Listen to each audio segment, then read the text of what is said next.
Good afternoon, and on behalf of the Greater Memphis Chamber, Board of Directors, and Beverly Robertson, who is traveling, welcome to the Shelby County Mayoral Business Forum.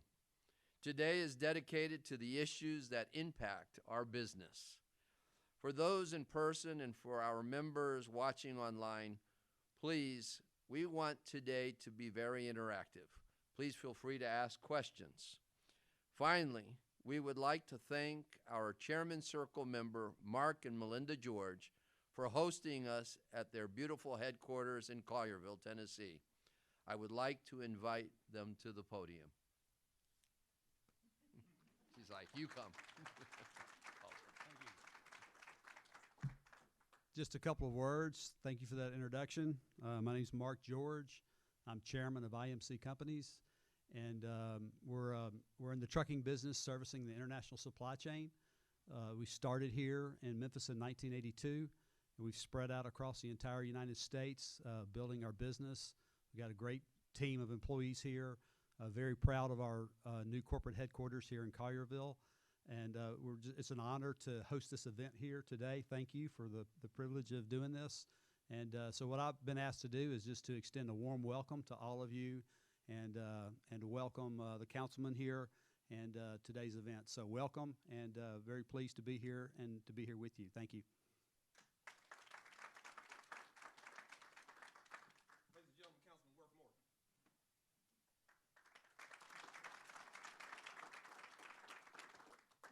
Thank you all for having me. What a gathering. So I think I've been asked to make a few brief remarks, and then we'll get right into the questions. So I will try to keep them brief. Obviously, my name is Worth Morgan. I've served on the Memphis City Council for the last 7 years, and I'll cut right to the chase. You have an option starting tomorrow, early voting in an election on August 4th, between myself or Lee Harris for county mayor. Those are the two choices. That's it. And I think there's a stark and wide difference between the two of us in how we approach economic development, and whether the importance of what we think about it, what we think about economic incentives and how to apply them. And it is one of the most important things of the major topics that we've been talking about on this campaign. Obviously, you've got a lot of big topics, and we can talk about crime, we can talk about poverty, we can talk about education.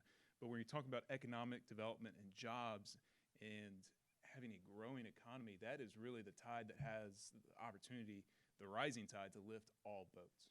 If you have a strong economy, you have the option for that kid to have a job instead of picking up a gun. You've got a stronger tax base in which to fund your school system with. You have opportunities all up and down the economic ladder for people to be able to say yes to Memphis, to Shelby County, to our communities, and whether or not they want to be here to start a family, to start a business. So it is unbelievably important that our next county mayor has a plan for economic development in Memphis, and that plan then leads to a stronger economy. Especially when you talk about that big issue that faces us here in Memphis, poverty. With almost 30% of our kids that are being born today being born into poverty, the reason we talk about economic development, how it's so important, is we measure poverty in two factors: number of dependents in the household, and then household income. That household income has to be provided by a job. If it's provided by a job, that's because somebody chose to make an investment here in Memphis, whether it's a new business that's coming here that we need to recruit and those attract a lot of the headlines, or it's the businesses that y'all work for, the businesses that you represent that are already here and making that investment and understanding, I think, from a government level, what y'all need in terms of infrastructure, workforce, being engaged and listening to those needs, anticipating those needs, and having a good partner in government to work with and to be able to provide that. Government won't be able to do everything, nor should they try to, but what you need is somebody that's going to be a partner and help out where they can. And that's what I think I can provide as a Shelby County mayor over the next 4 years that we've been missing. So without too much, I think we're going to get into probably a lot throughout the questions, and I'm looking forward to them. Thank you, Councilman. Thank you, Councilman. I'm Bobby White, Chief Public Policy Officer, and the way we're going to operate today is we have a number of questions that we have received via interviews and conversations we've had with a number of our members. We also will be getting some online because we do have an audience of people who are actually watching via Zoom, who are vacationing and even watching. So again, thank you for being here with us, Councilman. We're going to go for our first question. We have Ms. Dottie Justy, who is with us. She has a question that she will ask. We're coming with a microphone. Thank you, Bobby. Thank you, Councilman. Is it on? Mhm. It is. The new Minority Women Business Enterprise Program has run through first try through the commission. Tell us what you think that you can do to expand contracts to minority women-owned businesses and small businesses in our community. Yeah, so you're never going to have as competitive economy as you like unless everyone's able to participate. So you want as many people participating as possible for contracts at a competitive level, whether that's in the private industry or the public industry. And so if you look at the, in my case now, city council, or so if you look at the city contracts or county contracts, and there is a major absence in terms of representation from MWBEs, you've got to ask yourself why. And you have to dig in. And again, this goes to the ground level where you need to be engaged with those businesses, understanding what is prohibiting them, what is the hurdle from them entering into the public sector in terms of contracting, and what can we change about that. Sometimes it's a function of time, and time kills deals. You got these smaller businesses that cannot freeze prices or hold over resources for so long because our government contracting process takes 4 months. Can we speed that up for them? Can we make it faster and get them a quicker decision so that they will be able to participate without risking their business? So that would be my first question. We have to do everything that's legal and provided for under the law in terms of the Supreme Court rulings in what we're allowed to do in our contracting. The city has been able to work that out and to have a program that is viable and working. I think the county's had more difficulty with that. So we may be able to mirror some of the city's programming and language and try to pass it through the county commission again. But I think the first step is being engaged and listening and being on the ground level and understanding why they're not participating in the system. And it could be any list of reasons. I'd like to hear that from them, and then as a partner, see what we could do to help.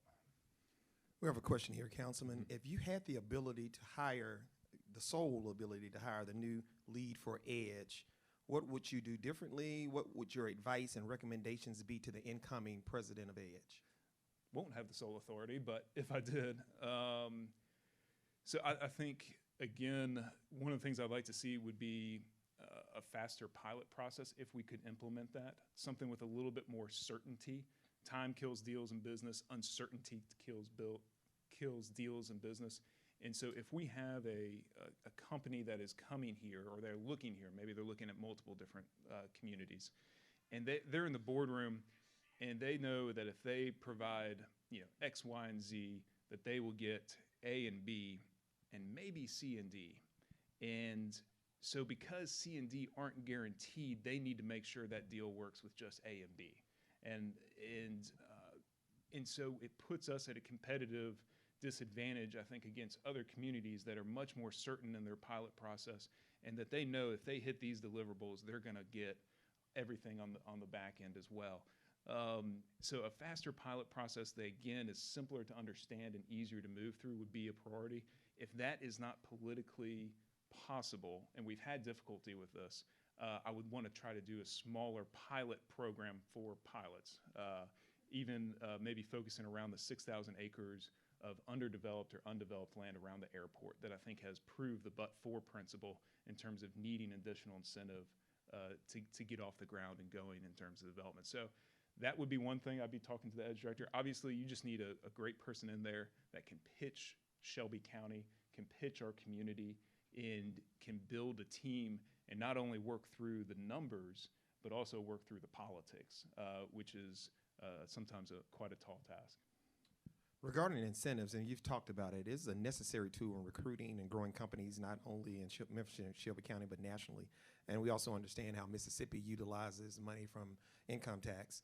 Could you talk a little bit more just about your vision or your thoughts regarding incentives? We know that that's been an issue that we've heard discussed by the current mayor, and we'd love to just hear your perspective on those. Yeah, incentives are unfortunately a critical need for us. And I say unfortunately because we'd love it if we want it to be as easy as possible for people to say yes to our community, as easy as possible for them to say yes to Shelby County.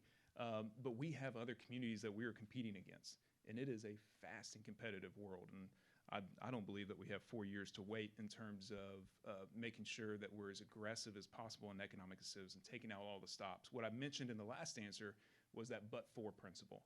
And this is this is absolutely critical to economic incentives, and I think a line that shouldn't be crossed. Each mayor has veto authority over economic incentives. So if you're doing a deal in the city of Memphis, the city of for a pilot or a TIF, that mayor is going to have veto authority. The Shelby County mayor is going to have veto authority, and they really need to understand the but-for principle and make sure that it is being upheld. That but for this incentive, we would not be able to get this project to the scale that we desired in our community. But the TIFs, the pilots, the TDZs, the surplus charges, these are all tools that we have. We don't have as many tools as other communities, as you mentioned, like Mississippi, but we have to wield them to the best of our ability and maybe do our best to work with the state and come up with new incentive structures. When I leave here today, I'm going to be rushing downtown to vote on the One Beal project, and it is a new incentive structure that we are looking at and evaluating for the first time in terms of backing up some of the financing on the bonds. And if it works, it could be a model going forward for other public-private partnerships. We'd like to open the floor for questions. We have Amy Daniels on that side with the microphone, and I'm on this side. If you raise your hand, we can come to you for any questions from the audience. Let's have fun. Fire away. Here we go. Ms. Morgan, you mentioned in one of your commercials that Shelby County has the highest tax rate of any county in Tennessee. What is your strategy or plan? It's the one where you're running up. Yeah. What is your strategy or plan to address that? Yeah, so we do have one of the highest. I think Davidson County just passed us with their most recent tax increase. And it would be one of the strategies and plans is to simply do the job as effectively and efficiently as possible. We have and I will say the rate can be sometimes misleading because we have such low property values here in Memphis, Shelby County, and mostly in this region, so that you have to have a higher rate in order to capture enough tax dollars to pay for the services. Where in other communities they have much higher much higher property values, so they can have a lower rate. But ultimately, the most important thing is to have a system that's working and delivering the services that we need efficiently. You've got a lot of different governments that overlap and that you can vote for, in terms of local municipalities, the county government, school boards, state, federal government. Not all of those governments may overlap in terms of their constituents, but not necessarily their responsibilities. So you really got to make sure that the county government is staying within its lane and not trying to do everything, not trying to have mission creep and be everything to everyone, but really focusing in laser-like on what we're supposed to do and then providing excellent services in those areas and doing it for the most affordable cost. And if we can grow the economy, if we are having growth in housing and commercial industries in our community, that spreads out that tax burden for the rest of the community, and it won't be as high. We can grow our way out of having the largest tax burden if we're successful, if we're aggressive. Here we go. Good afternoon, Councilman. What's been your greatest economic development success? And if you were elected, how would you scale that? Yeah, so I would take a look at some of the votes on city council, because we do come in contact with economic development quite a bit. It's usually through a zoning case or through a vote on a TIF. And then sometimes what's really important is the narrative as well.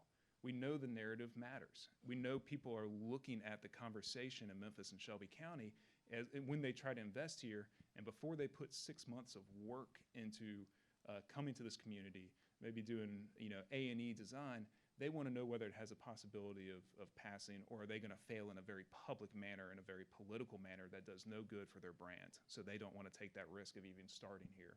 So there have been times where we have had joint city council and commission meetings where I will say there was a lot of risk in that conversation, where the conversation about economic incentives was about, in my opinion, about going backwards, about scaling them back or making more difficult or more requirements in place so that businesses wouldn't be able to attain them. So in some ways, I'm proud that we didn't go in the wrong direction when that was on the table, and being there in that discussion and fighting for that and winning that narrative battle. There are others where there's an apartment complex that's being built at Sam Cooper and East Parkway now, or just being finished.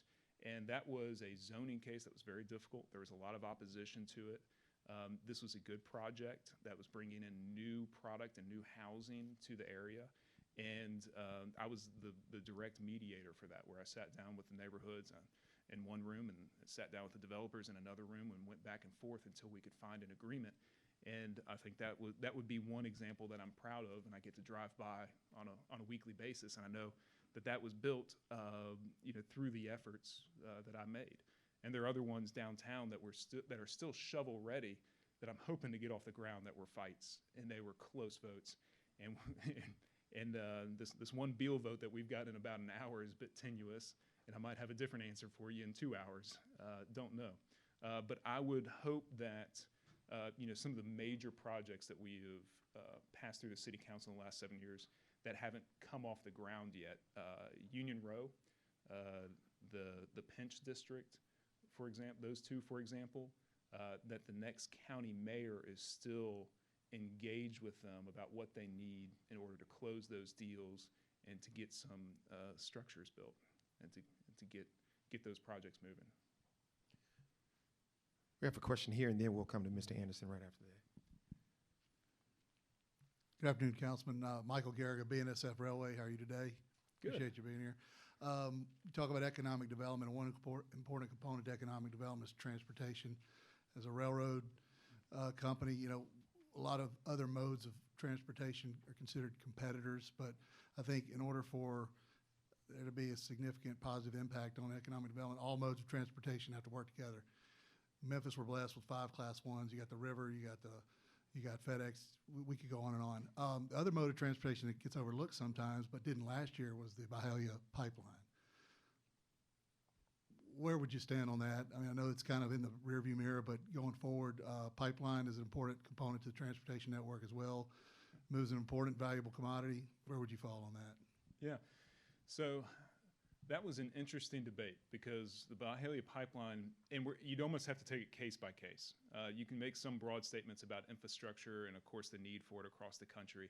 But in that case, the Byhalia pipeline wanted to build a pipeline through Memphis and Shelby County, but there was no off-ramp in terms of economic development, really. It was just a pass-through from the Midwest going down to the refineries on the coast. And so we were assuming risk, not much. I mean, there is risk with pipelines. We were assuming risk with really little to no benefit. The jobs they talked about it bringing were kind of around construction and some monitoring, but it's very minimal. They've almost automized it. No, I'll skip that word. They've in terms of having drones to monitor these things. So what we passed at City Council was essentially a right-of-way ordinance saying if you're going to come through the city streets, that's fine, but we're going to grant a permit to do that. And we're going to look at it and see if it's in our best interest. We have an incredible asset in the aquifer that has to be protected. We do not have a problem with volume of water. We just have to make sure that the quality of water continues to remain terrific. And so that question was about, do we take on any risk with this pipeline in order to, and we're still in the middle of studying where those gaps in the clay layers are for the aquifer. And once we have a better understanding of that, it may be easier in terms of future infrastructure and pipelines. But honestly, it is going to be difficult. And I think going in the future, there's a lot of not in my backyard when it comes to pipelines. And it probably is one of those things that ultimately states and the federal government are going to have to preempt and say, you know what, because there is no local municipality that wants a pipeline, there's no local county that wants a pipeline, we're going to have to preempt it, and it's going to have to be up to a larger plan that the state or the federal government approves. That would be my guess in the future. We weren't there yet, and Byhalia could have challenged it, and they chose to kind of voluntarily step back.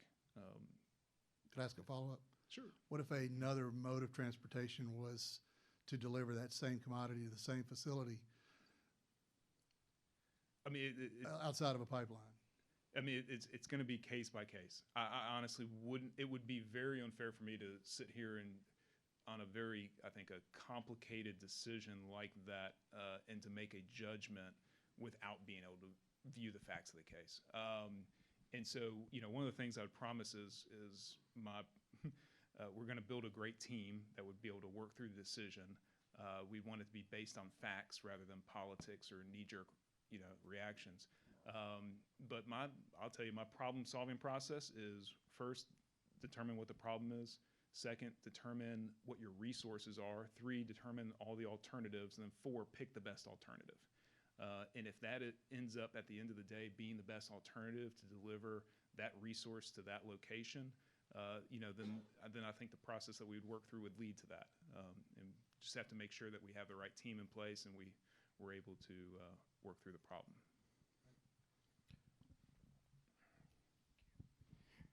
Councilman, thank you for being here and thanks for taking the question. We'd all like to think that there's this great kumbaya that exists between government and business, and it is most of the time. A few times there isn't. Talk a little bit about your view, your position on conflicts that might develop in the sense of public health directives, how you would communicate with business, and things that are related to Shelby County as it might conflict from a party standpoint with what Nashville might want for Shelby County. That's a good question. No offense to everybody else that's asking questions. But obviously, there is no one in this world that I agree 100% with. And there's probably no one in this world that you agree 100% with.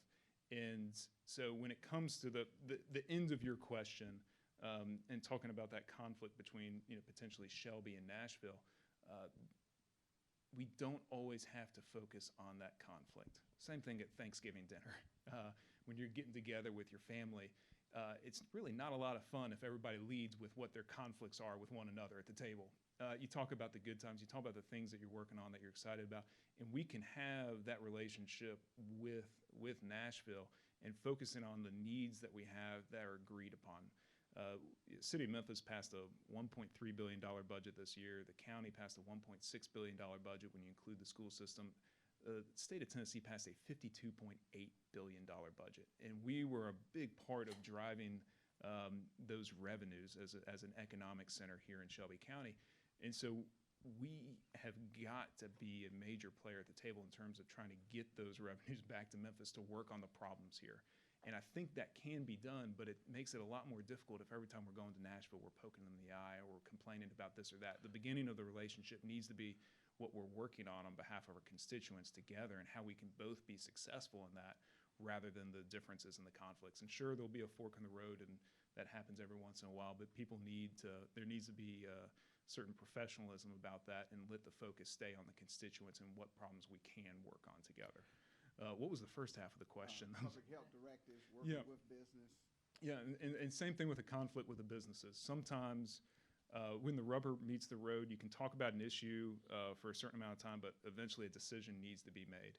And especially at Shelby County, there needs to be a government and the health department, there needs to be a clear chain of command and communication about that decision, why it's being made, and what the expectations are, as we're talking about health directives. And so those businesses that are impacted and affected can understand what it means for them, for their employees, for their customers, and adequately relay that to them, to plan for it, and not to be unduly impacted any more than they already are. So a lot of that includes just better communication and being really upfront. And if there is uncertainty, trying to work through it as quickly as possible, but being honest about the problem we're facing. And obviously through the pandemic, there was a lot of uncertainty, and we were going through it for the first time. But I think there were a lot of businesses out there that struggled unnecessarily just because of the void in leadership and the absence of communication. And so that would be one of the things I would hope to address very quickly, and the buck would always stop with me. I'm going to give us a little order here. We're going to come Mr. Cooper, then Gail, then Delandis, then Jules, and then Ted. Okay, here we go. I'll keep my answers shorter. Cooper, Gail. Yeah, let's go. Thank you, Councilman. Brandon Cooper with Simmons Bank. You mentioned the area around the airport. We've talked a lot about TIFs and about different structures with pilots. The majority of our businesses in Memphis are small businesses. And outside of the USSBA, there's not a lot of availability for small businesses that are wanting to start like Mark did in 1982 with this business to go out and get some sort of an incentive because it's too expensive for them to try to get a TIF or a pilot. They're just not there. You had mentioned maybe a mini pilot program or something like that. Can you elaborate a little bit on what small businesses can do and kind of how we can encourage them to grow in this community? Yeah, so, one of the big struggles for small business is always, also workforce as well. Workforce development, making sure that you have people that are trained because, the smaller businesses might not have the full HR department to go out there and be able to recruit. So having a available workforce that is ready and trained already is a major part of economic development and any plan that we'd have in this community. Also, in terms of small businesses and what's available through the federal government, there's also the state as well. And a lot of times the way it's structured is that the counties are the entity that needs to apply for those grants on behalf of their community. And we have seen recently that a lot of that is just not being done over the last 4 years, that applications just simply haven't been turned in terms of seeking grant dollars from the state. I think that's something that has to be turned around. But again, I'm going to go back to a previous answer where it depends on what type of help that business needs, what's specific to their industry. Are we talking infrastructure? Are we talking customer acquisition? Are we talking about something in the marketplace? Is it the workforce? And then how can we help them and what is available? And that's part of that problem-solving process of determining the resources. And some of that has to be catered to the individual business rather than a large program that we hope one size would fit all, because there's just too much diversity in terms of the needs of these small businesses to have a one-size-fits-all. But if that ends up being the right solution or the right choice, yeah, we're all in. And I'm happy to implement and put resources and time and energy, and to really not to be reactive about it and wait till somebody comes and emails me or tells me they have a problem, but be proactive and being out there and listening on the front end and trying to anticipate those needs. That, I hope, would be a hallmark of my administration. Hey, Gail. Hey, Councilman. You still my councilman.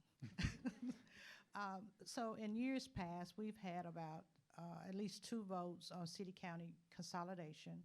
In the city, the voters voted overwhelmingly for consolidation. The cities in the county have voted overwhelmingly against consolidation. What are your thoughts on the pros and cons of consolidating city and county governments? Yeah, right now, the practical reality is that it's probably a dead issue for quite a while in terms of people's willingness to bring it back up again. And those who were proposing it last year, it was one of their big ideas in terms of trying to help our local government and make it easier for the people to understand who to hold accountable. That if you had a consolidated government, instead of having these overlapping governments that are pointing one way or the other and saying, no, I'm not responsible for this, it's over here, that you'd be able to look at them and be able to hold those elected individuals directly responsible. Any system that we have, if we have good people that are going to be elected, it's probably going to work out just fine. If we have a great system but bad people are elected, then we're going to be in a bit of trouble. So I tend to, and maybe I'm biased because I'm in the middle of an election, but I tend to look at it more through the priority being candidate recruitment rather than trying to adjust or tweak. With consolidation, it is a marriage of 2 governments, and I tell you, the marriage is not going to work out if you try to drag one and they're kicking and screaming. And so right now you've got a judge's order that requires it to pass via the city of Memphis voters and then the county voters outside the city of Memphis. And in 2010, it was 15% approval in the county. And I haven't heard or seen much to lead me to believe that number has changed. Even with the difference of the school systems now, I just don't think there's been enough movement. So my priority at the city of Memphis and on the council is always to make the city of Memphis as attractive and as good of a partner as possible to where that might or could be an option down the road, because everybody will look at the city of Memphis and say, look how well everything's going. Isn't this somebody that we want to be, more closely connected to? Look at, how things are going in the schools, how things are going with crime, with their delivery of services. That is a great and efficient government. We haven't gotten there. We haven't gotten there yet. And I think until we do, it's going to be very, very hard. It might not even be and I don't know if it'd be an issue again in the next 10 years. Councilman, thank you for coming today. And I'm a small business owner in the community, second generation small business owner.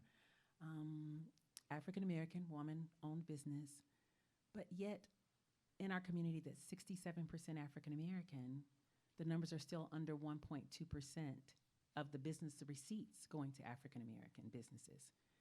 With us having such a large population, how do you see us fixing that? Because I think that driver is what's going to help us fix the crime. It's one of the huge pieces that's going to help us attract more to our community. If we're able to have a very strong, thriving African-American business entrepreneur sector. And that's not the case right now. So I'd like to hear your thoughts on that, please. Yeah, there's no doubt a strong economy and opportunity throughout the community definitely lowers crime. And again, to a previous answer, that we are not going to be as successful as possible unless everyone has, again, I want to use the word opportunity, to participate in the economy fully. So it would, this would almost be, there's some things where it's up here and it's better to, you can have a debate and point and counterpoint or speech. This is almost a conversation. And when you're elected mayor, there are two things that you inherently get. One is a podium like this in which you can dictate to the crowd and to the answers, and sometimes you use it to elevate an issue in front of the community and in the conversation and public consciousness. And then you also get a real big table. And at that table, I need people that are honest. I need people that are capable. I need people that are in it for the right reasons as we talk about some of these honest-to-God battles that we're fighting and struggles. And I recognize that I have not walked a mile in your shoes, and you haven't walked a mile in mine. And that's why I need you beside me as we're talking about these issues and trying to work through them. And so I think as I govern and work on some of these issues, such as this, that would be one that would be done at the work of that table. And I need people that are honest, I need people that are capable and in it for the right reasons. And notice I didn't say anything about race or gender or political affiliation. And then I think that would be part of the right team to discuss these issues. So that is not one where I would want to say that I've been in your situation and I can tell you right back, right now, exactly how to solve it. That is one where I'd want to gather people on a team to work through it. And I need a variety of voices and experiences on that team in order to do so. Councilman Morgan, thank you for your service to our city.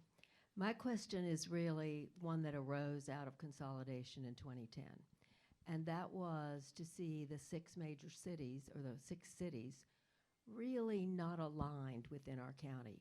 What would you see as your major obligation to unite this county and go and achieve the economic development and all the other issues that you've laid out for us today?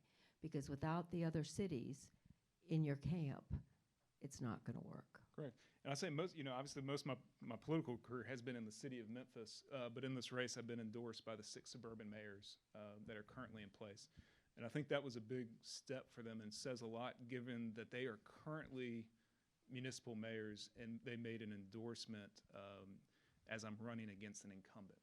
So it says a lot about the division right now between those municipalities and the county government leadership, to the least. I'm a believer in a regional economy. There are some times where it makes sense where you, in terms of kind of local competitiveness, where you put your elbows out a little bit and you on the city council where you might be rooting for the city of Memphis to get this project versus one of these others. But overall, we live in a regional economy that is very symbiotic. And most people that are living their lives don't look at the lines on the map that the politicians have drawn. I was out in Bartlett this morning at Tennessee College of Applied Technology, and where they are training kids in device manufacturing, medical manufacturing. And guess what?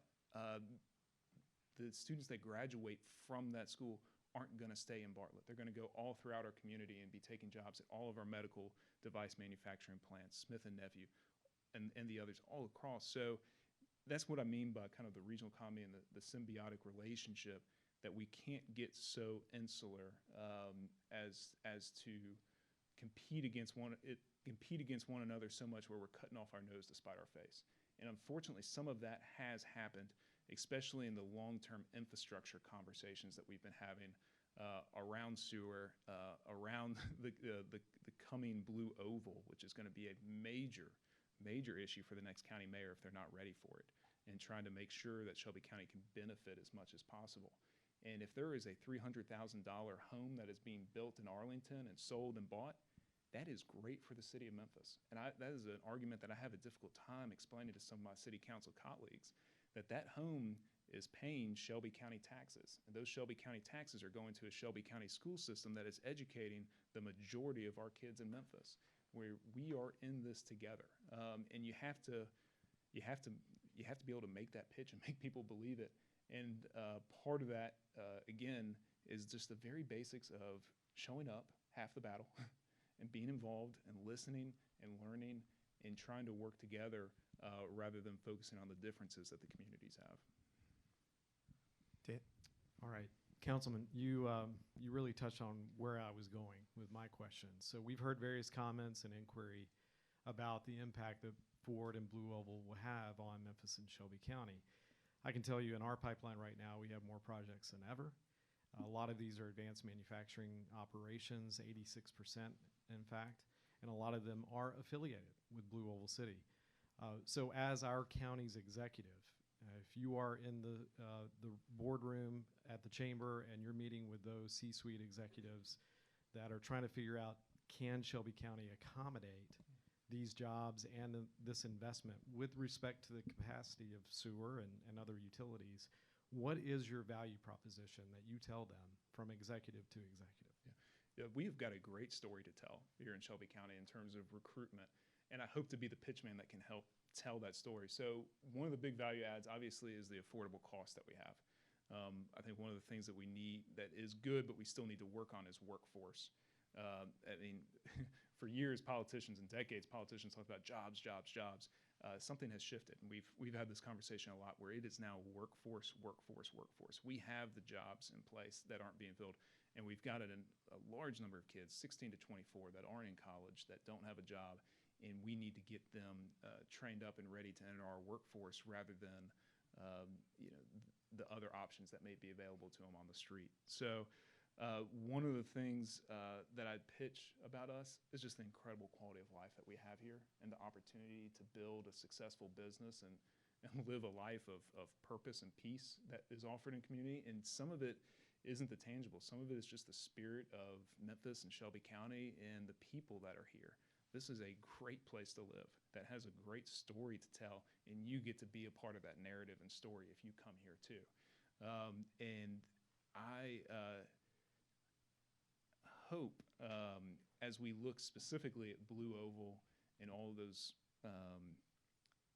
suppliers that we'll choose here, the other is the available land. We've got over 700 square miles to choose from in Shelby County. We are the largest county, both in population and land, in Tennessee, and there is a lot of it that is undeveloped. And if they need infrastructure to get there, they're going to have a county mayor that is going to go lobby on because they're not going to be able to build out that infrastructure themselves necessarily. We might be able to do some TIFs and things like that to help with it on site, but they're going to need a county mayor that is going to go to state, and it's going to go to the federal government, and hopefully be able to deliver those grants back. And to do that, you have to have bridges in place, and you have to have relationships in place at the state and federal level, which I feel confident in being able to do so. We have two questions that we've received online, two quick hit questions from Ryan. Ryan's going to ask those questions. Councilman Morgan, thank you for being here. The first question we have from our online live streaming audience is, nonprofits are some of the most important businesses, one of the most important sectors in our county. What would you do as mayor to support nonprofits? Yeah, so I mean, there's some of the major employers too. When you look at St. Jude, Baptist, Methodist, hospital systems that we have here.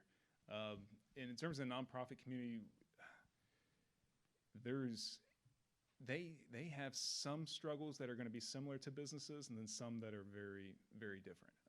And part of that spirit I talked about earlier, or in the last question, is one of the reasons why we have such a thriving nonprofit community. We're one of the most generous communities in the country in terms of percentage of income that is given away on an annual basis.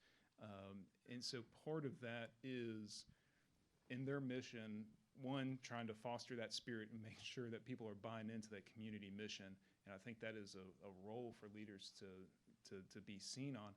And the other is rolling up the sleeves and not being afraid to get down in the trenches with them, leading by example. Whether it's a small nonprofit that is trying to clean up a neighborhood, or when it's the larger nonprofits that really has a national and international reach and scope. So it's like the small business. I wish I had. Well, I don't wish I had it because I want it to be honest. There is probably not a one-size-fits-all in terms of how to support them. They're each going to have their individual needs. We will meet them where they are, talk about those needs, and then work to help them with it. It's just kind of I think that's some of the basics of this job, and that we haven't seen being done over the last 4 years. If you plan to be mayor for the next 8 years, what are your long-term plans for sewer development in Shelby County? And how do you plan to solve the sewer problem? That, of course, Memphis has a longstanding policy of prioritizing Memphis sewers and not connecting sewers in unincorporated Shelby County. So how would you deal with that? It's a 4-year term. And this is great being asked questions by Ryan again. He used to cover City Hall. I've missed this. And so again, to what I was talking about earlier, where sometimes the cities or Memphis puts their elbows out, the sewer issue has been one of them. And that the mayor, Mayor Strickland, who is the contracting authority for the city of Memphis, has limited sewer capacity on our system, and so therefore limited future use of that system and trying to preserve as much capacity on that system for developments in Memphis, for growth in Memphis rather than growth in the county. And so when we talk about the sewer problem, I'm not sure which problem we're talking about. It could be that limitation that Strickland has put in place. It could be a lot of the tanks and construction that we're about to do in terms of our flow rate, or it could be the Blue Oval has got its own problems with sewer, and how are they going to connect and work through that.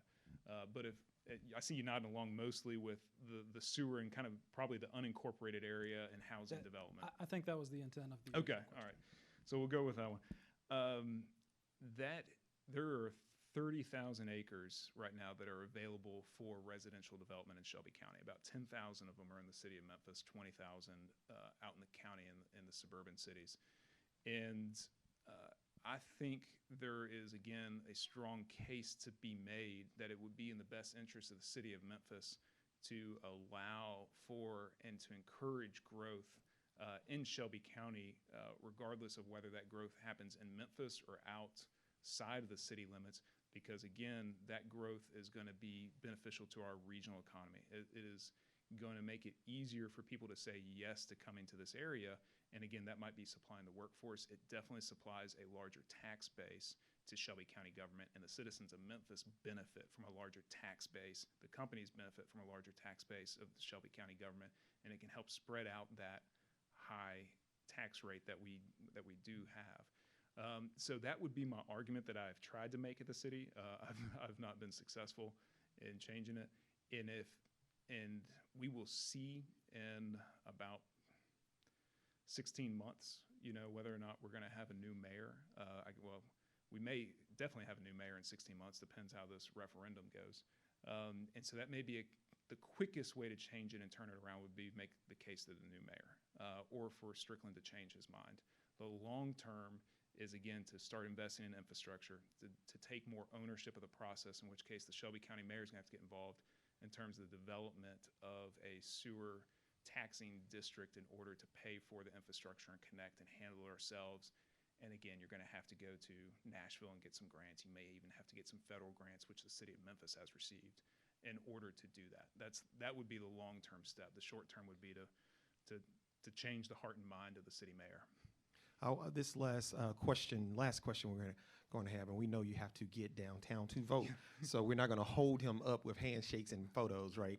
But our last batting cleanup is none other than the blight man himself, Steve Barlow, with our last question. Go ahead, Steve. Thank you. And thanks, Councilman Morgan. It's been a pleasure to work with you over these years on council.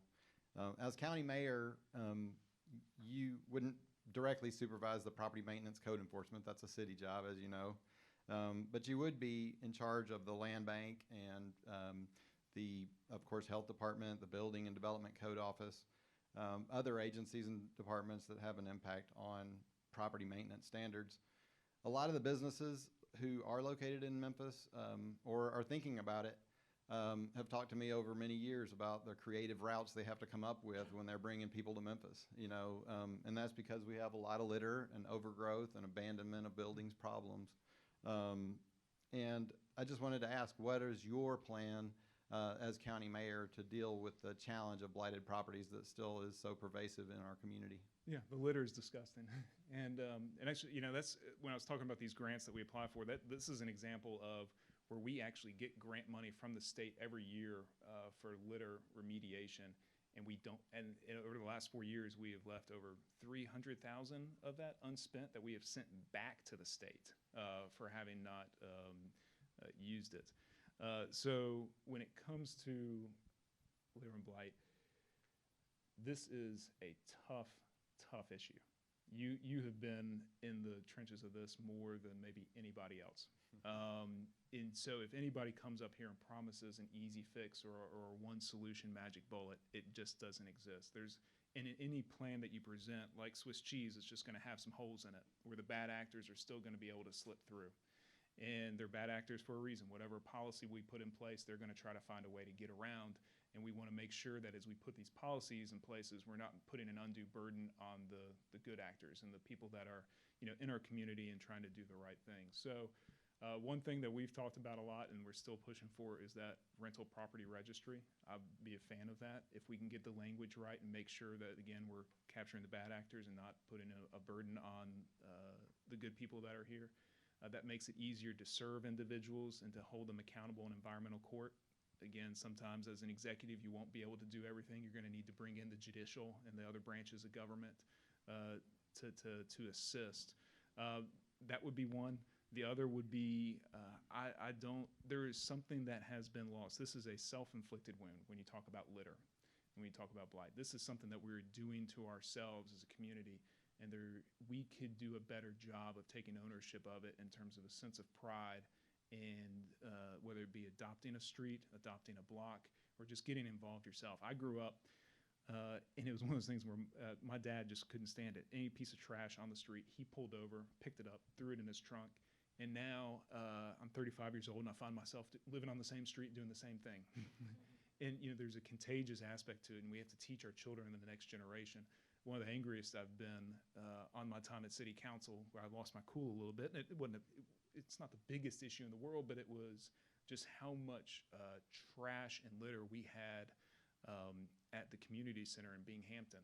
That we had the best summer programming for these kids. They were so excited to come and to play sports and to engage during the summer, and the trash in the parking lot was like this, and the litter that they had to wade through.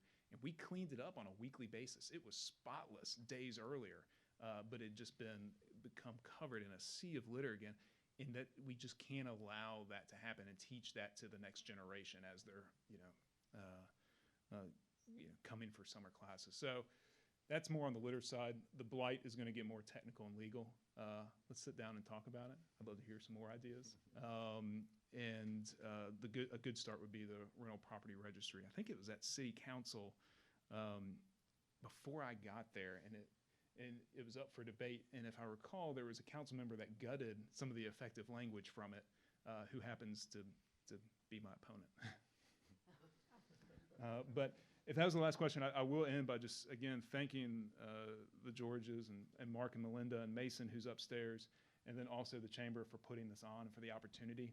This is much more than I expected in terms of the production that y'all are going to do, and this is terrific. I really do thank you, because this is so important to be able to educate the community on this race. And I believe a more educated community hopefully leads to accountability and leads to a better result in the election in terms of the choices that are in front of us, because this is quite a difference, especially when it comes to economic development that Shelby County has to choose from on August 4th. So thank you all very much.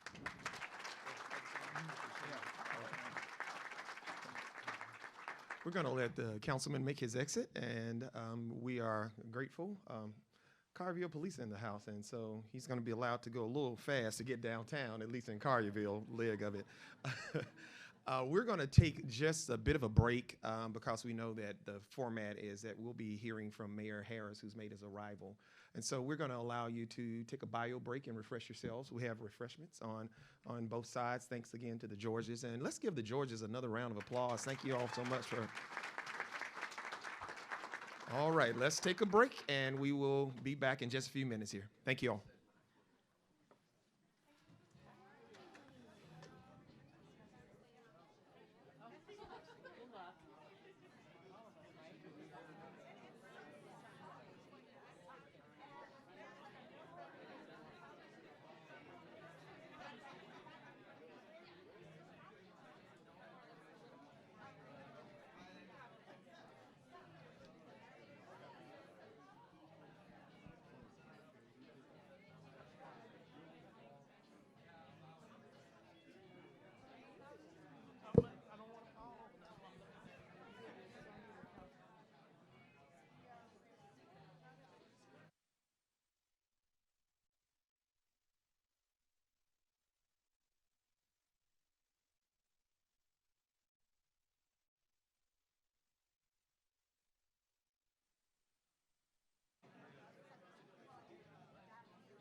All right, we will be getting back started in about 5 minutes.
We'd ask if you will come back in and reassemble yourselves. We are about to get started with Mayor Harris. Mayor Harris, we have you right here.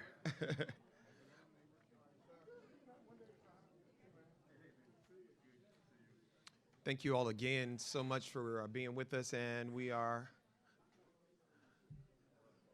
about to get started again.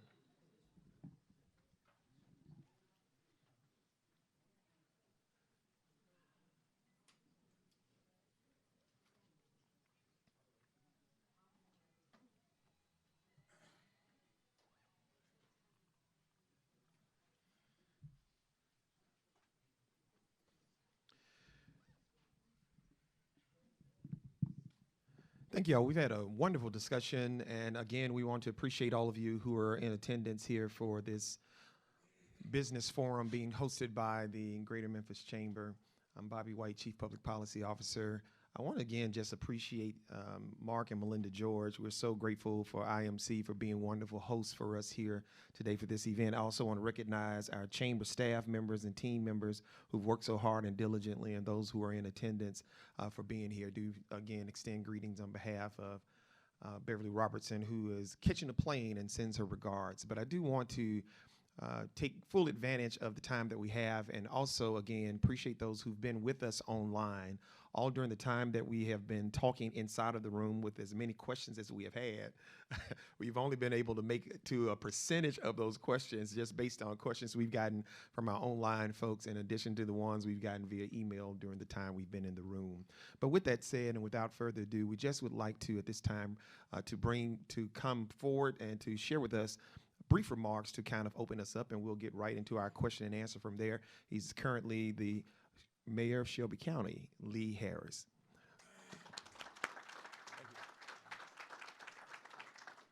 Well, good afternoon, and I am really pleased to be here in Collierville, Tennessee. I put on my tie to come out here. I'm the Mayor of Shelby County, and it is the greatest honor of my life to be Mayor of Shelby County. I want to appreciate Bobby White and the Chamber, Ted, the newly elected, or chosen, I don't know if it was an election, but chosen president of the Memphis Chamber, and also Mark and Melinda for hosting us here at IMC Global. Lee Harris, the Mayor of Shelby County. It's been the greatest honor of my life to be Mayor of Shelby County. This is, of course, the largest county in our state, the most diverse county in our state, and in my humble opinion, the greatest county in our state. Now, I ran for mayor of Shelby County 4 years ago because I wanted to drive a conversation around the needs of working families. And nothing has changed in all that time. I continue to be the tip of the spear with respect to working families, with respect to issues like transit and early childhood education and paid parental leave and child care. And if I am fortunate enough and blessed enough to win re-election, I'll continue to talk about those issues. But in addition, I've got my focus right now on second chance programming, making sure that those with a criminal history have a chance to advance and take full advantage of all the opportunity in Memphis and Shelby County. At the same time, I'm thinking a great deal lately about healthcare access, making sure that those around our community have a relationship with a primary care provider.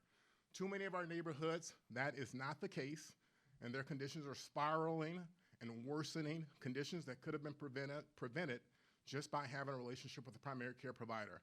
And so I think of conditions like heart disease and stroke and so forth that turn into amputation and heart attack and emergency room use that affects all of us. So I've been working on these issues for a long time, and at the same time, working on issues that I think matter to the members of the Memphis Chamber. And so I'm a careful and responsible spender. In addition to that, I want to keep our property taxes low. I took a look before I got here, and I'm the only mayor of the last 5 mayors, Warden, Democrat, Luttrell, Republican, Ford, Democrat, Route, Republican, the only mayor of those 5 who has never presided over a property tax increase. So that means for the last 20 plus years, we've never had a mayor other than yours truly who never presided over a property tax increase. And I'm a Democrat. In fact, just the opposite is true since I have been in office in 2018. I presided over a property tax cut of 6 cents in my last budget cycle. And more than that, last year I instituted the first property tax relief program in Memphis and Shelby County history.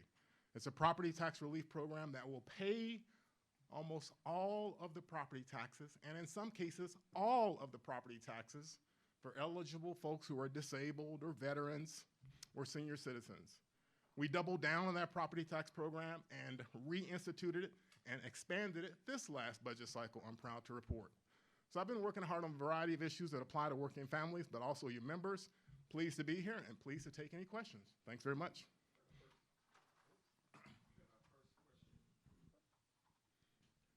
It was turned off. We have our first question here, Michael Garriga. Mayor, thank you for being here today. I'm Michael Garriga, BNSF Railway Company. As you well know, as it relates to economic development and growth of the economy locally, we've got to have a robust transportation system, robust transportation network. We're blessed to have 5 Class 1 railroads. We've got a great transportation system. I would be remiss if I didn't also include IMC as part of that critical component to the supply chain and the transportation network here in Memphis, but FedEx, et cetera, going on and on. One of the components to supply chain and one mode of transportation that gets overlooked sometimes as a mode of transportation is pipeline. We can go back to last year and talk about the pipeline itself. We knew where you stood and your administration stood on the pipeline. We know what the result was, obviously, but I asked this question to your opponent earlier today, and I'll kind of phrase it another way. And obviously, we know what happened with the pipeline, but going forward, if another mode of transportation were to move the same commodity in and out of Memphis, would you oppose that, the transport of that same commodity by maybe another mode of transportation? I'm not sure what the next, what's the other mode of transportation? What do you mean? Railroad. Railroad. So okay. So wasn't trying to be a trick question, but yeah, if say for instance the railroad came in and had an opportunity to move crude by rail into the city of Memphis to a facility here, would we have the same concerns? Would we have the same outcry? Would we see a similar reaction? All right, so that's a great question. So my guess is that the risks are different, but I think the outcry would still probably be there because it's still the same commodity, and we still face the same environmental concerns with respect to trucking or with rail transport of fossil fuels. So the reality is that at some point as a country, as a community, we do need to move away from fossil fuels. I mean, I do think it has an impact on our environment, but as you say, some of that specific local risk that pertain to the pipeline probably does is probably mediated just a bit with you're going to transport through train or from trucking. So with respect to the pipeline, just for those of you that don't remember this, and I can barely remember it at this point, having gone through 2 years of a pandemic, but some of the risk of the pipeline in that last kind of public debate was the risk that there might be a spill, and that spill might endanger our aquifer. And almost everyone in town wants to do everything possible to protect our aquifer. It contains trillions upon trillions of gallons of pristine water supply that not many communities in America have access to. And it's one of the things that makes us most special, and protection of it is one of the things that everybody in this community, Republican or Democrat, wants to really preserve. So the risk may be a little bit different, but I do still think that we need to guard against expansive dependence upon fossil fuel. I realize gas prices are through the roof right now. I face those gas prices myself. Right, I'm the only candidate in this race that actually, has a mortgage, probably. The only candidate in this race that really has had to work very hard his entire life. The only candidate in this race that has earned every single thing that he's gotten. And so I understand gas prices because they affect me personally. But I have to look to the next generation and the next generation. You want to know what the next 100 years are like? All you have to do is think of your grandkids, because they'll be here in the next 100 years. And so that means we've got to be certain to protect and pass along what was passed along to us. Thank you. Could I follow up just on the question regarding fossil fuels and some of the conversation that Michael is mentioning? Is that, do you feel that your position as Shelby County mayor, is that more along the lines of a federal position, like a position as Congress, to take a position on something like fossil fuels, where it seems to be more in the wheelhouse of federal representative as opposed to an elected county mayor? All right, I feel someone's trying to give me a signal here, but let me say this. My position is to not run away from any problem or any controversy. My position is to tell you exactly what I think if I have an opinion. And I do have an opinion on the use of fossil fuels and our environmental concerns as a community and as a country. And so wherever I sit, I'm going to try to problem solve and speak truth. And so that's with respect to this issue or any issue. But if I don't know something, believe me, I'll say it. Dottie Jesse. Thank you, Mr. Mayor. Hi. Hey. The county has just passed on first reading a new MWBE policy. How is this different from what existed before? And what are you going to do to implement broader use of minority, women-owned, and small businesses in our county? So our county is structured differently than the city.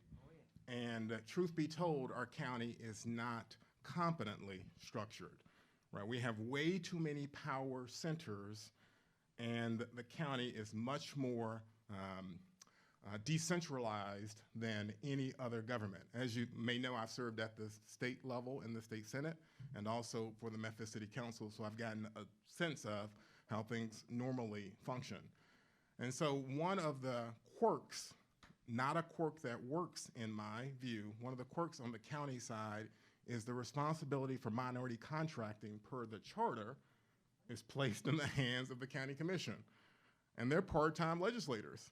And so it's very hard as a part-time legislator to carry out and drive such an important topic.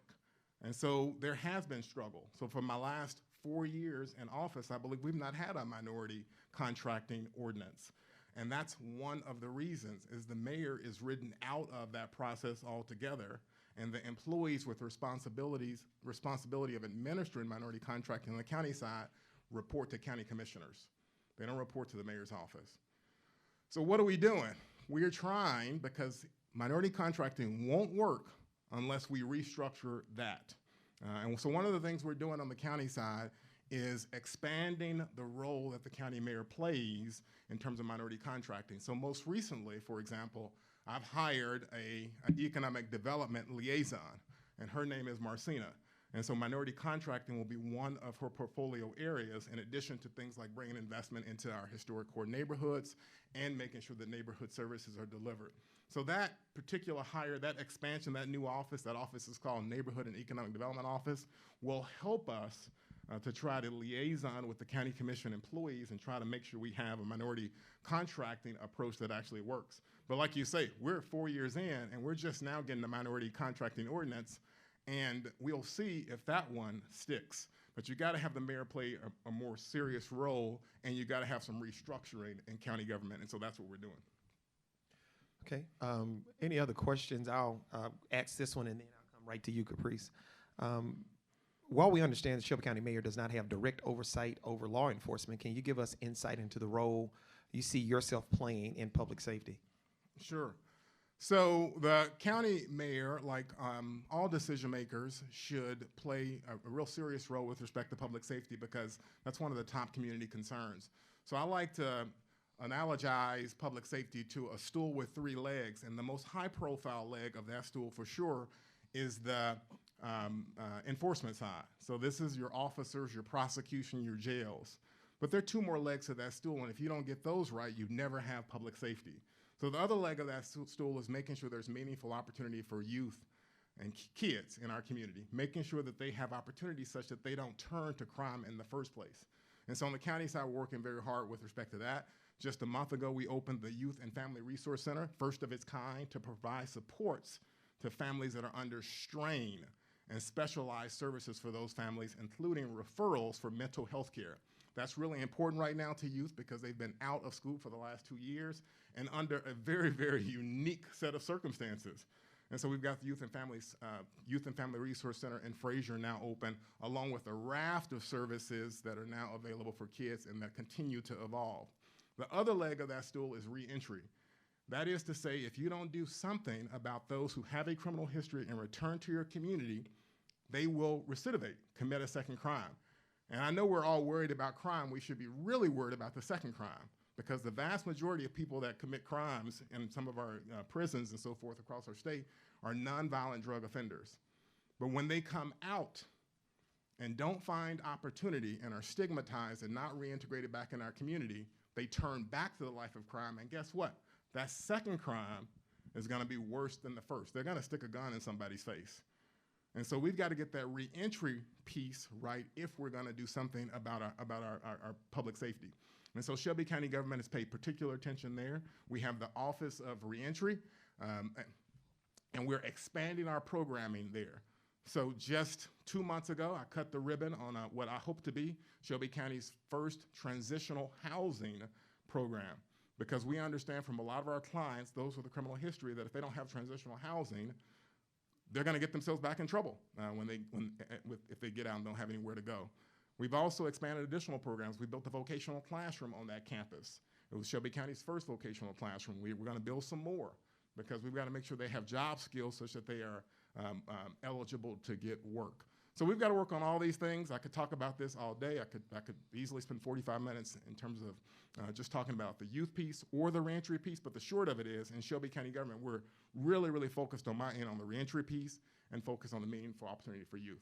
With respect to law enforcement, I ride and harness with the sheriff. Largest pay increase in over 20 years.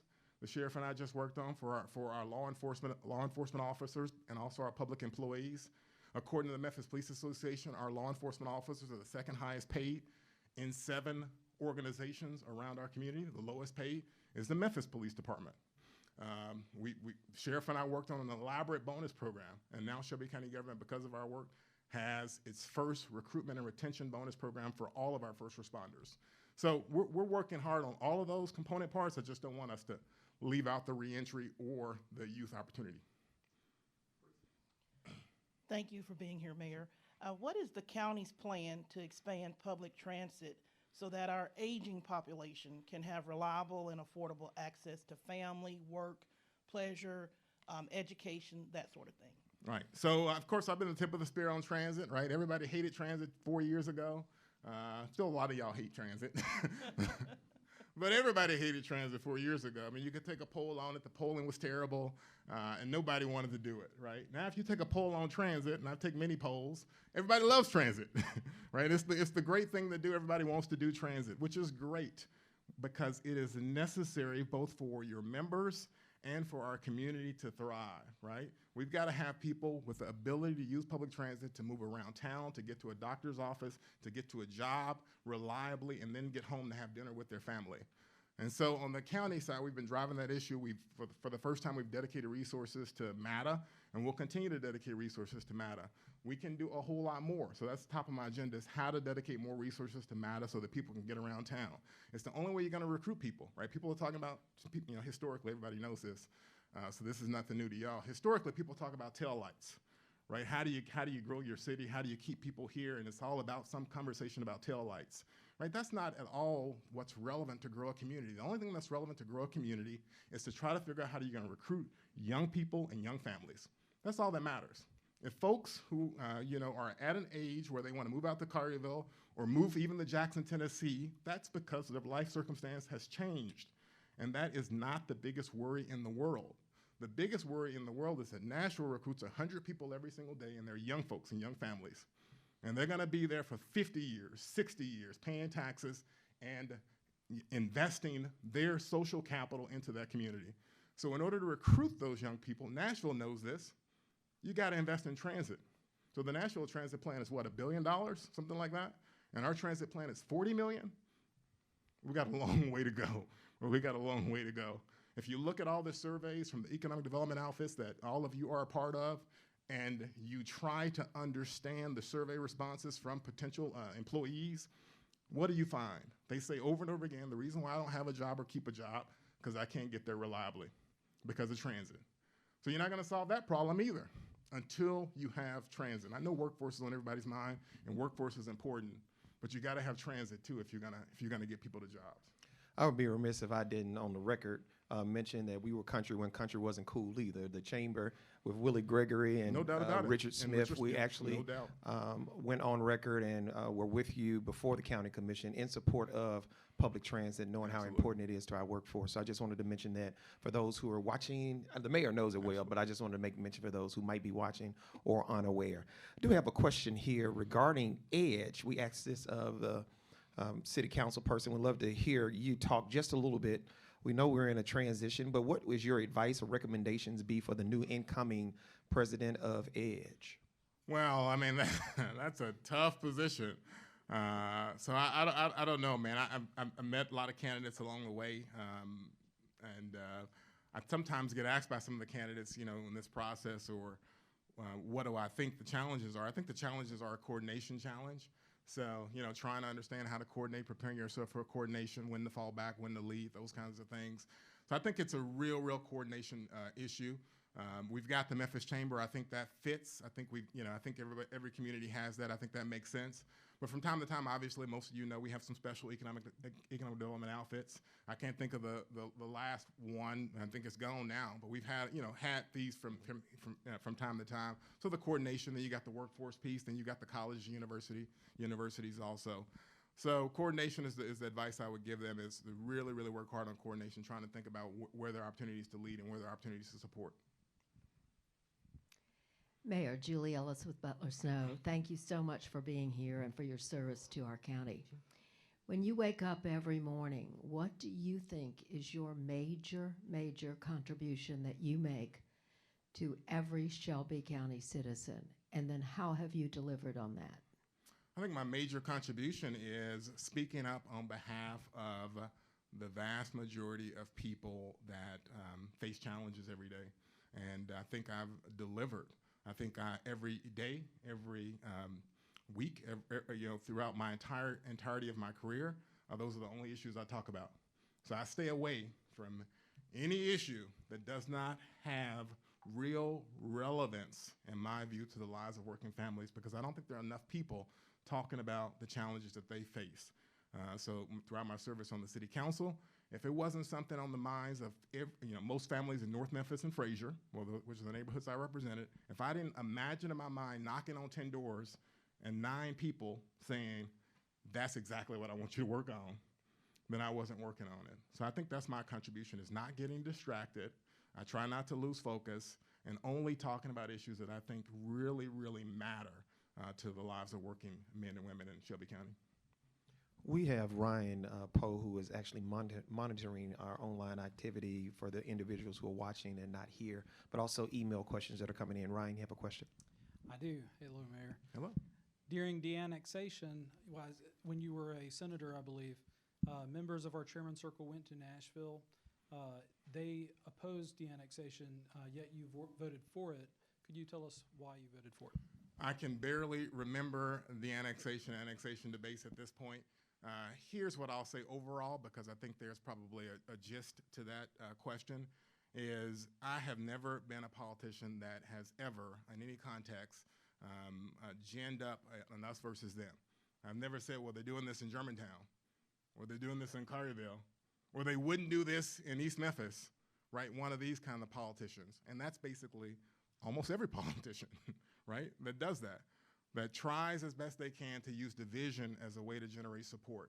And I've never done that. In fact, I've been just the opposite. I've always gone to neighborhoods, and throughout my career, I've represented a lot of challenged, historic neighborhoods, and been very clear that I will never pit two communities against one another, that I will never respond to this call of, well, they wouldn't do this in fill in the blank. So the short of it is, when I was, in other offices, I was opposed to suing the municipalities for forming their own school districts. I'm sure I was the only council member to be opposed to suing the municipalities over their own school districts, because I read that as just one way to channel an us versus them mentality. And so there's been a variety of those kind of issues that I have worked as hard as I can to oppose, because I think that, there were people just trying to, make it about the municipalities versus the city, or the city versus municipalities, or the suburbs versus the historic core. And I won't do that. Okay. Mr. Calvin Anderson. Mr. Mayor, thank you for being here with us. Two quick questions sort of wrapped together. You've been in different roles, so you get the real gist of this. Sometimes business and government are aligned on some issues. Sometimes there's a gap. How do you see yourself approaching it over the next 4 years as it relates to business-government difference, as it might relate to public health initiatives and other frameworks? And sometimes there's an issue of representing Shelby County in its home rule form against Nashville and some things that it might want to dictate to Shelby County. Regardless of party, how would you approach interaction with Nashville? Right. So there's a lot there. All right. So on the first piece, which is the conflict between business interests and county interests, my goal is to be the best advocate that the county has had. And so I'm going to represent the county's interests to the best of my ability. It's a democratic process. I don't control all levels of power. That doesn't mean I get the final say. But I am going to say what I think is in the county's best interest, no matter what lies on the other side of that table, right? I'm a lawyer by training, and I just, if you work for the county, you need to work for the county. Now, with respect to some other things of just trying to weigh business interests in the mix, I'm all for doing a much better job of that. I'm not in business, and I think the key there is opening up channels of communication to try to understand how to receive and to make sure that we're serving business interests, because it's an important interest in our community. So you mentioned the pandemic, for example, and I look back on the pandemic often, and I often think that shutdowns are probably not the right response to the pandemic. I know we did it. I know we're still kind of in it, and so forth. But I think that, I'm not just talking about this community. I'm talking about nationally, everywhere. There should have been greater thoughtfulness. There should have been more channels for communication between business and government to really understand whether or not shutdowns and the things related to shutdowns were necessary, and whether or not they actually were going to, stymie the pandemic. I mean, if we're going to be honest, we had a 2-year pandemic. We were going to have a 2-year pandemic, shutdown or not. Now, there may be some here or there that we could argue about, but it is worth contemplation about what we could have done with a little bit more thoughtfulness. So, I struggle with that, and I think that the solution there is channels of communication. The last piece is, are you going to fight Nashville, I think. And yeah, I'm used to that, right? I'm used to that. I served in the state Senate, so I'm used to that. And where our interests are at odds, we'll fight Nashville, and we have done it. We've done it on the part of the school district. You know, we're not out there like having press conferences, but the school district comes to us and says that they're losing money through vouchers. It's Shelby County government that files those lawsuits, right? You may not see us in the paper, but we're filing those lawsuits, and we'll file another one if the school district comes to us and tells us that they need us to do something. So we will defend our community's interest in Nashville no matter what. I have a question, and this might be a bit not embarrassing, but it reminds us of the fact that we're privileged to have Communications Chief Ryan Poe on with us, who was once with the Commercial Appeal. And he actually wrote this article that talked a little bit about you, 901. It was written February 2019. There's a quote from your State of the County address, I believe, and this was a quote from you. I don't believe governments should be in the business of picking winners and losers, Harris said. Instead of tax breaks when it comes to economic development, I believe the focus most of the time should be on the investment in public assets and in people.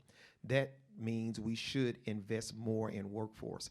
And while there's no argument over the need to invest in workforce, we'd love to hear you talk a little bit more about incentives, which we know unilaterally disarming the use of incentives, we know could be problematic given the way they are used in many other communities. But I'd love to hear you talk more about incentives and just what your feeling is as their need as it relates to bringing jobs into the community. So I'm a unicorn here, right? I'm a unique individual. There's no other elected official you'll find that has my view with respect to incentives. I don't think we need them.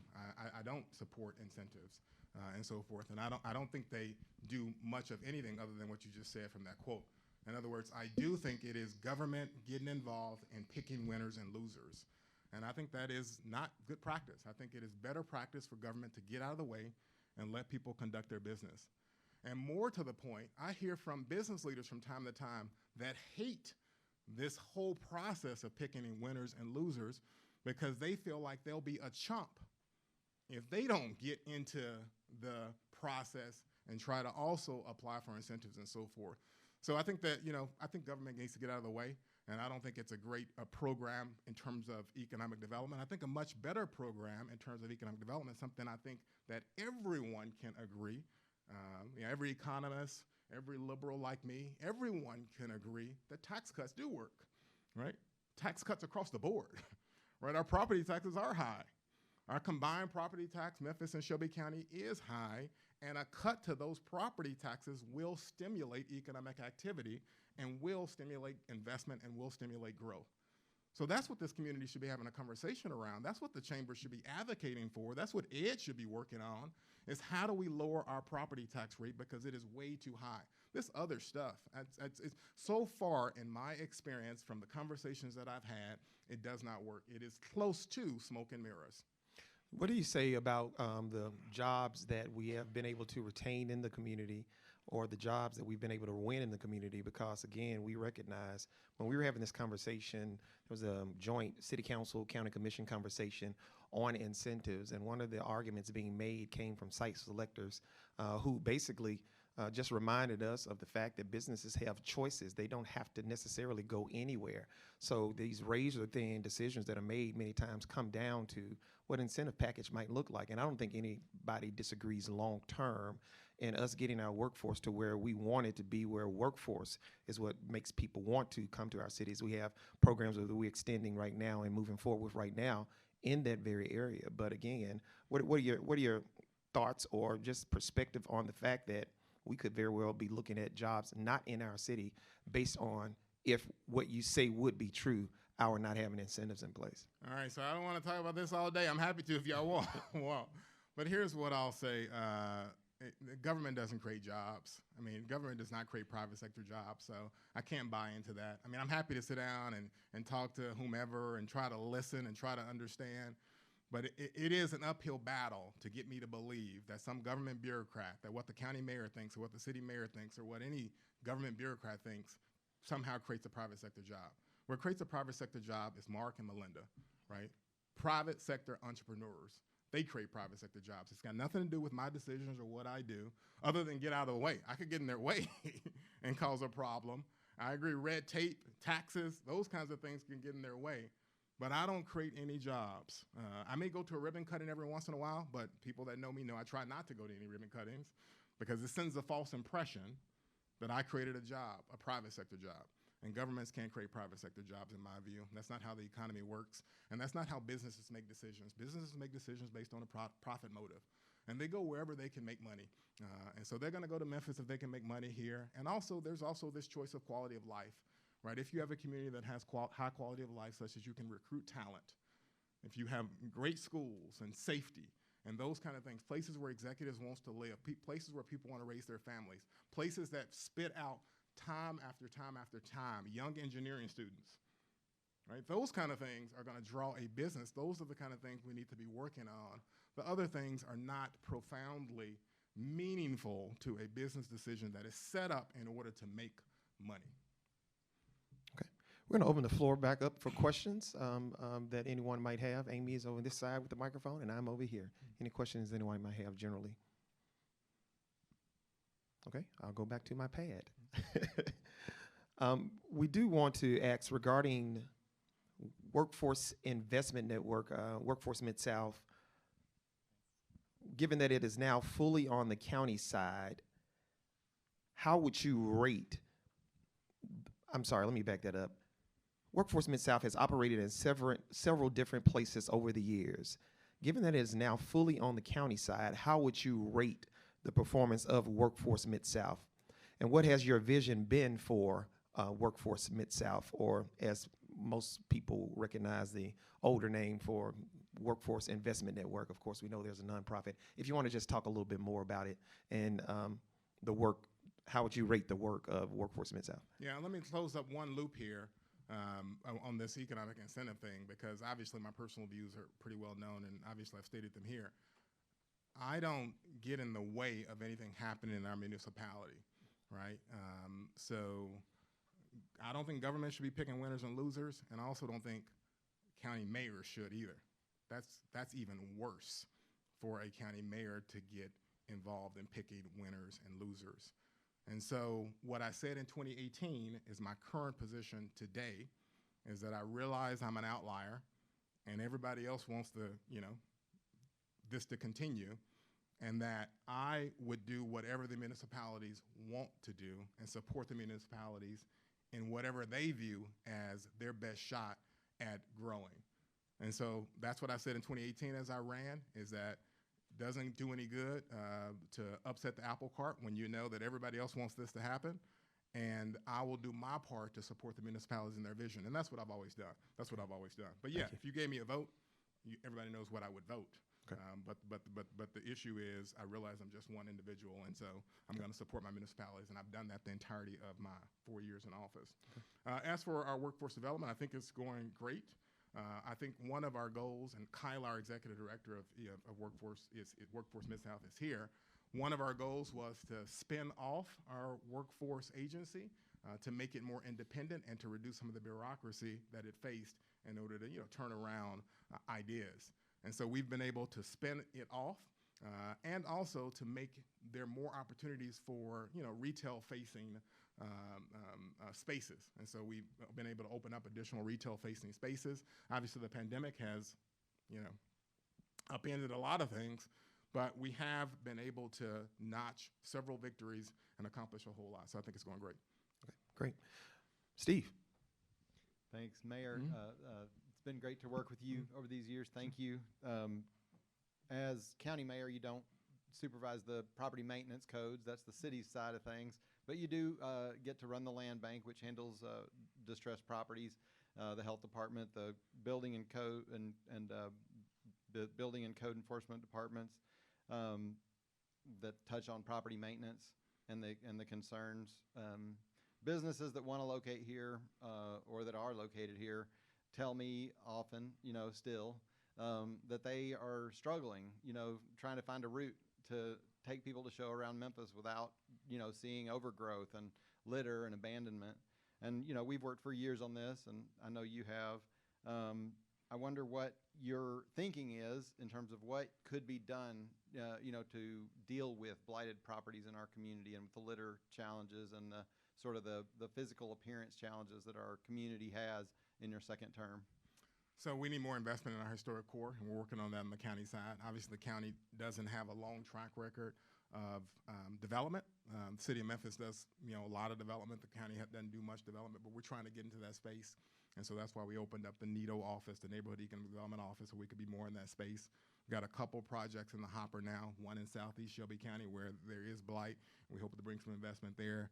Another one in the hopper is our Metro Shopping Center. We're hoping to work with the Downtown Memphis Commission and the City of Memphis to bring more activity at the Metro Shopping Center, which sits right at that kind of gateway to South Memphis. So we're trying to be in the development space in order to meet some of the challenges in the historic core. But other than that, right, other than those kinds of, trying to generate opportunities or take advantage of existing opportunities, what we've got to do as a community goes back to the other thing. You got to get people to move into your community, right? There's nothing wrong with the person who lives in South Memphis moving to Germantown one day, or the person in Germantown moving to Jackson one day, or some other place, or moving to East one day. There's nothing wrong with that. And that is the normal life cycle, and we see that all over the country. The problem is, unlike other places, Austin, Charlotte, Nashville, et cetera, we don't have the young folks moving in to the neighborhoods. And so if you get young people moving into the neighborhoods, guess what? Blight disappears. Because you can't have an empty house in Nashville looking blighted, because guess what will happen? A young person will come and buy that sucker as fast as possible. A developer will come and buy that sucker as fast as possible because there's someone to go in it, because there are people moving into that community day in and day out. So it becomes another kind of one of those issues that exists until we get our heads around. It's all about the recruitment game. It's all about recruiting the young people and the young families, and not the game of, trying to chase the taillights out of town. Okay. How do we attract and retain young talent in Shelby County? You've rubbed up against that question in just a few things you said, but I'd love to hear you if you'd like to put a dot on that. Well, please. I mean, we've got folks doing surveys on that. I mean, the young talent, they tell us about the entertainment. They tell us about the bike lanes. They tell us they like the low cost of housing. I mean, the chamber's been part of those conversations. So it's really taking those surveys seriously and doing something about those surveys. And we've really had some persistent problems that are really low-hanging problems that we haven't done. We haven't solved, right? We can't get public transit to take us from Overton Square to Cooper Young to downtown, right? There's no circulator. And every community in the country probably would have taken advantage of those 3 locations and created a circulator such that young folks could go to those 3 locations with ease and enjoy the sights and sounds of Memphis. It's been fits and starts, fits and starts, fits and starts, fits and starts. So we've got to do that kind of stuff, right? Take advantage of some of the things that we see in the surveys that we could do. I mean, there's a lot going on that's great. I mean, obviously we've got the Grizzlies and so forth. I mean, those kinds of things are attractive. But we've got to take the survey seriously and try to see what we can do to respond to what we hear from young people when they talk about their choices of where to move and what they like about Memphis and what they would like to see improved. There was a piece of legislation coming out of the Nashville Chamber of Commerce that advanced legislation about the school board going from elected to appointed, which would have put the county mayor in the position to appoint. While not asking you your opinion on that, one of the concerns they had to do with overall accountability. Just would love to hear you give any comments or thoughts you have regarding that legislation. Don't know if you recall it or not. And just love to hear you say anything about that, knowing just how much important outcomes are for all of our business, everyone in our business community, what's coming out of our school system. Any thoughts you have on that? Yeah, so I'm honest. I think there should be more accountability.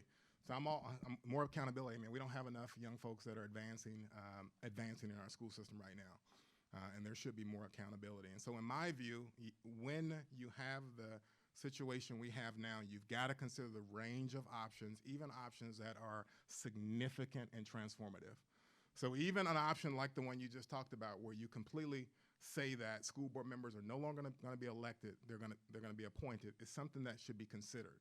Now, I'm not saying where I would fall because I haven't had enough time to review that particular initiative, but I am saying that the results are not where they should be in my view, and that means a lot of options should be on the table, even those kinds of really, really, really bold options. I think there's some benefit to some of that. I think you would have a little bit more accountability because county commission races, for whatever reason, county mayor races are more high profile. And so instead of being asked questions about everything I've been asked about, I'd be asked questions about education. Who are you going to pick as your superintendent? Y'all would have started with that. if I had a right to choose a superintendent?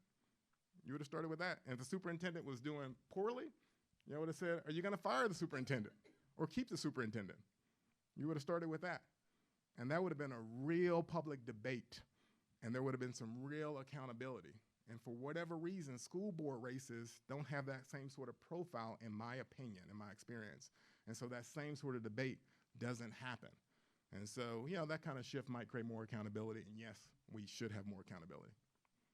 Yeah, and for the record, that is not to say that that is an unusual model that happens in other cities, Chicago, Boston, and so on. And there's a mix of it that happens in other cities, but just for the record. I did want to ask regarding just business relationships. How do you get your advice on what is important to business? Proactively, what are you doing? And how do you interact with business corporations and whatnot? I mean, of course, we're here, but just wanted to give you an opportunity to speak to that question.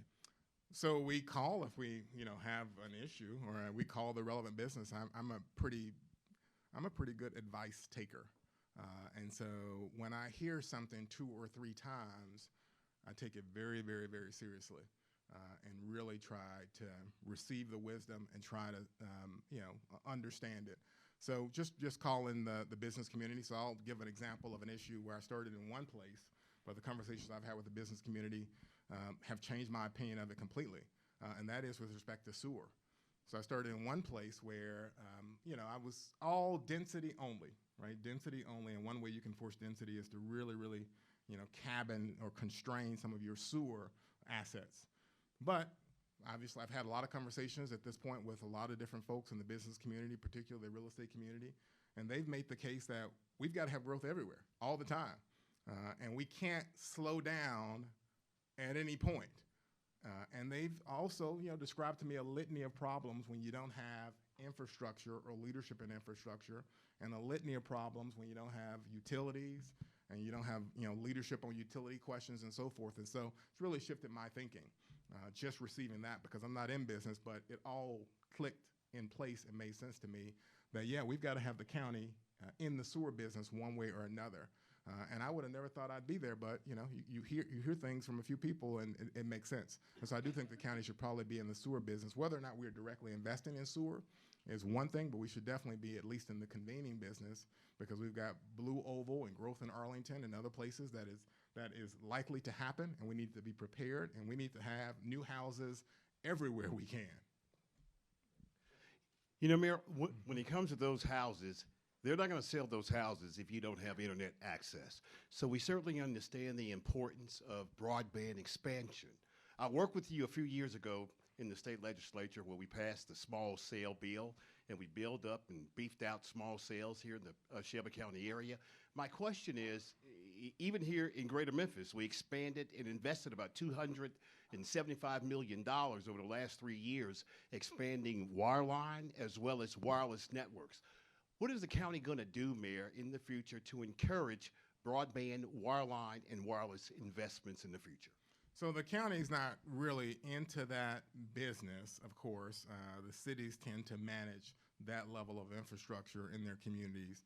But the county does want to play a supportive role with our cities that are going to be in that space. And so we have recently expanded our Office of Education to be ready to support our municipalities that are going to be expanding broadband and internet access. And so we expanded our Office of Education to now include a digital education coordinator.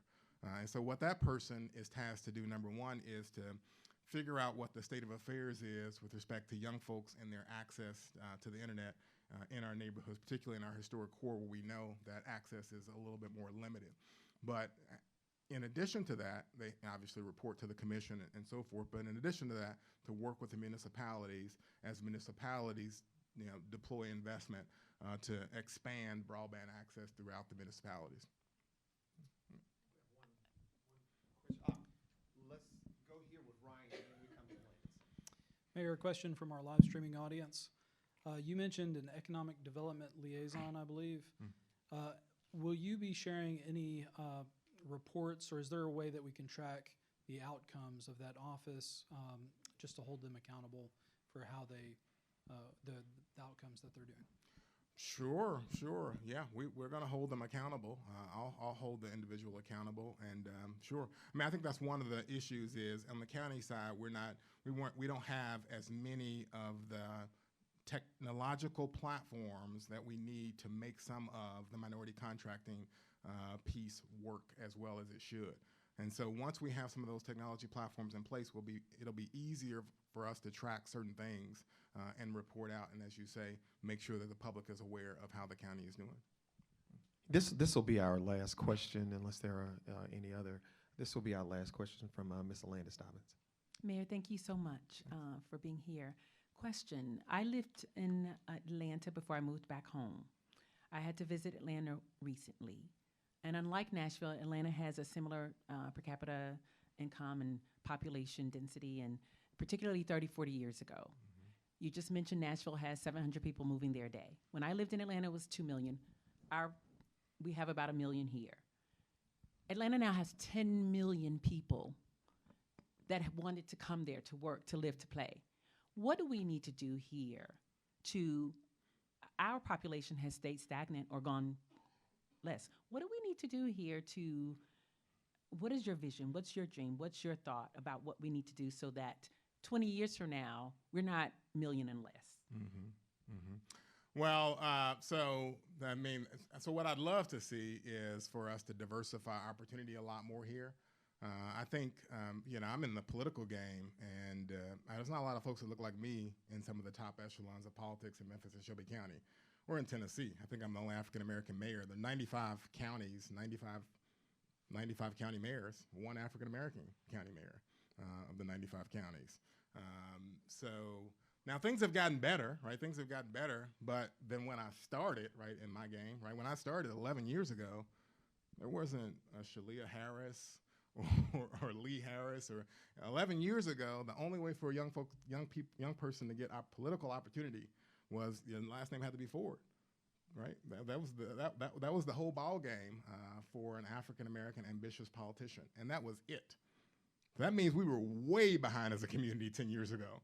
And you never see anything like that, like opportunity completely foreclosed to your young, ambitious African American set. You would never see that in Atlanta 10 years ago. So they've gotten a way head start in terms of diversifying opportunity overall, right? Nashville has gotten a way head start in terms of diversifying opportunity overall. I think we're getting there, but I would say, when I get the feeling when I'm in Nashville, no offense here, but that their chamber is more diverse, and I'm not talking about race and all that kind of stuff. I'm just talking about ideology. That the Nashville Chamber is ideologically very diverse, and that there's plenty of opportunities for everybody to kind of slide in. Atlanta, I feel like there's a lot more diversity in terms of leadership and opportunity. So I think we're getting there. I think we're a lot better and bolder than we were 10 or 11 years ago. But in some ways, we still are a little bit of an old town mentality. So we've got to kind of grow out of that, and part of growing out of that is diversifying opportunity, make sure that everyone has a seat at every single table. And I think that when you do that, I think young folks are encouraged, right? Young folks are encouraged because we still have, right? I've got a 16-year-old, so not quite a 20-year-old right now. But I know what's going to happen when he gets to be 20. He's going to believe that there's more opportunity elsewhere, just like all of you who have had a 20-something-year-old. And the reason they're going to believe that there's more opportunity elsewhere is because when they look elsewhere, they're going to see folks that look like them in all sorts of positions of authority and leadership and challenge and high compensation. And that's not necessarily that we're getting there. So I don't want to say we're not there. We're just not quite where we need to be. Okay, very good. Thanks a lot. Well, thank you again, Mayor Harris, for being here. Let's give him a hand for being here with us on today. I did not point this out earlier, just the sacrifice I know being made by both candidates to be here, because actually this is the time when they are talking to troops and getting people ready, because tomorrow begins early voting. And so early voting begins tomorrow. So I do just again want to appreciate them for taking time out of their schedule to do this business forum. Again, to Councilman Morgan and also Mayor Harris for being here. And thank you all again. And to the Georgias, let's give the Georgias a hand once again for hosting us. All right. Thank you all for being here with us, the online community, and we will consider ourselves dismissed. There are a few, and thank you all so much. Again, thanks to Amy Daniels, Lily Holmes, Ryan, our whole chamber team, Terry Bosby, Tanja, for helping us make this happen. Thank you all for coming out.